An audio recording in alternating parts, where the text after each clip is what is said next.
সারা বাংলায় খবর দে, ইসলামের বিরুদ্ধে যে কথা বলবে তার জিন্দা খবর দে। ধর্ম নিয়ে কোনো বন্ধুত্ব নাই, যে ইসলামের বিরুদ্ধে কথা বলবে তার কোনো ছাড় নাই। তোমরা নিজ চোখে দেখে নাও আমাদের এক হওয়ার দৃশ্য।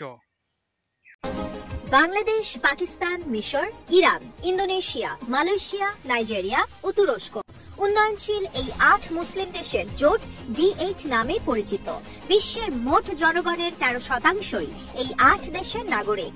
এবারের D8 সম্মেলন এমন সময় হচ্ছে যখন মুসলিমরা রয়েছে সবচেয়ে সংকটে।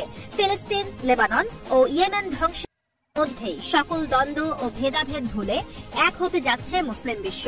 নিজেদের অস্তিত্ব রক্ষার পাশাপাশি ইসরায়েলকে মোকাবেলায় ঐক্যের প্রয়োজনীয়তা তুলে ধরেছেন মাসুদ পেজেশকিয়ান। ইরানের প্রেসিডেন্ট বলেন, ইরান ও মিশরের পাশাপাশি সম্পর্ক স্বাভাবিক হতে যাচ্ছে বাংলাদেশ ও পাকিস্তানের মধ্যে। সম্মেলনের সাইডলাইনে বৈঠক করেন দুই দেশের সরকার প্রধান, যেখানে ডক্টর মোহাম্মদ ইউনূস বলেন, দুই দেশের সম্পর্ক স্বাভাবিক করতে 1971 সালে মুক্তিযুদ্ধের বিষয়ে পাকিস্তানের বিষয়গুলো পরিষ্কার করতে হবে।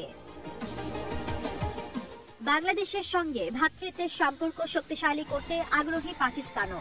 দেশটির সরকার প্রধান ডেঙ্গু ব্যবস্থাপনা ও চিনি শিল্পে বাংলাদেশকে সাহায্য করার বিষয়ে ইতিবাচক মনোভাব পোষণ করেছেন। পাশাপাশি সার্ককে পুনরুজ্জীবিত করতে ডক্টর মোহাম্মদ ইউনূসের পরিকল্পনাকে স্বাগত জানিয়েছেন শেহবাজ শরীফ। জানান, সার্কের অনেক বড় সমর্থক তিনি।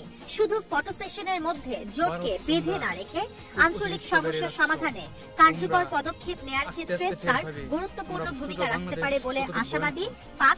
তোমরা কিছুদিনের মধ্যে দেখতে পাবে আমাদের মুসলিম ৮টি দেশ একত্রে হতে যাচ্ছে।